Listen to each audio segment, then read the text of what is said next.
Audio Jungle. Audio Jungle. नमस्कार दोस्तों, आपका एक बार से फिर स्वागत है हमारे यूट्यूब चैनल निर्वेंद्र एलएलबी में। और आज मैं उपस्थित हूँ एक नए टॉपिक के साथ। आज का टॉपिक है हमारा कि आपका इंश्योरेंस कहाँ कहाँ हो चुका है जिसका आपको पता भी नहीं है। मतलब कुछ काम ऐसे होते हैं जिनमें हमें पता भी नहीं चल पाता और उसमें वहाँ पर हमारा इंश्योरेंस हो जाता है, जिसका जो बिल्कुल फ्री होता है। तो आइए आज इसी टॉपिक पे बात करते हैं। तो वीडियो शुरू करें इससे पहले आप लोगों से रिक्वेस्ट है कि हमारे यूट्यूब चैनल को ज़्यादा से ज़्यादा शेयर कर दें और सब्सक्राइब कर दें, जिससे कि हमारी सारी वीडियो आपको आपके पास पहुंचती रहें। तो आइए शुरू करते हैं।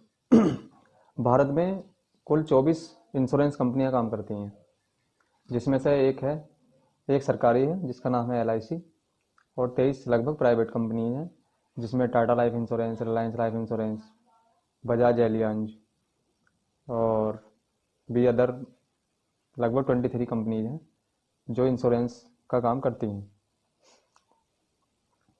और मैं आपको बताता हूँ कि आपका इंश्योरेंस कहाँ कहाँ हो जाता है जिसका आपको पता भी नहीं चलता है। तो उसमें नंबर 1 पर है ATM। ATM अधिकतर लोगों के पास होता है, भारत में लगभग 80% लोगों के पास ATM है।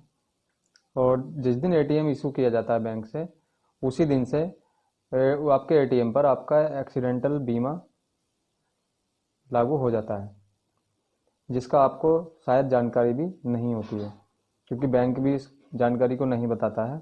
और तो इसलिए जो है कस्टमर को उसकी जानकारी पता नहीं होती है। तो ये एक्सीडेंटल बीमा ATM पर 2 से 5 लाख रुपए तक का होता है। और जिसका एक शर्त ये होती है कि महीने में एक बार आपका ATM यूज हुआ हो और आपके साथ कोई भी एक्सीडेंटल घटना घटती है तो उसमें आपको 2 से 5 लाख रुपए तक का मुआवजा आपके नॉमिनी को मिल सकता है। दूसरा है गैस कनेक्शन पर। गैस कनेक्शन पर भी 40 से 50 लाख रुपए का एक्सीडेंटल बीमा होता है। आजकल भारत में गैस कनेक्शन सभी के पास हैं, सभी के घर पे गैस और गैस चूल्हा मिलेगा। तो उसमें अगर गैस चूल्हा यूज करते हुए आपके साथ कोई भी एक्सीडेंटल घटना घटती है तो उसमें 40 से 50 लाख रुपए तक का एक्सीडेंटल बीमा होता है, जिसमें गैस कंपनी भी किसी को इस चीज़ की जानकारी नहीं देती है और जनता को भी, ग्राहक को भी इसका पता नहीं होता है। तो गैस कनेक्शन पे आपको 40 से 50 लाख रुपए का बीमा मिलता है, जिससे कि गैस यूज करते हुए किसी के साथ कोई भी घटना घटती है तो उसमें 40 से 50 लाख रुपए तक का मुआवजा मिल सकता है। उसके लिए आपको घटना घटने के 10 दिन के अंदर कंपनी को सूचना देनी होती है और उसकी FIR करानी होती है, पुलिस थाने में भी उसकी रिपोर्ट करानी होती है। नंबर 3 पर है बाइक एंड कार। बाइक और कार पर भी आपका 50,000 से 50 लाख रुपए तक का बीमा होता है। जब भी आप कोई भी नई बाइक या नई कार खरीदने जाते हैं तो जैसे ही आप गाड़ी वहाँ से अपने नाम पर गाड़ी लेकर के वहाँ से शोरूम से निकलते हैं तो बाइक पर 50,000 से 5 लाख रुपए तक का एक्सीडेंटल बीमा लागू हो जाता है और कार पर 5 लाख से 50 लाख रुपए तक का बीमा लागू हो जाता है।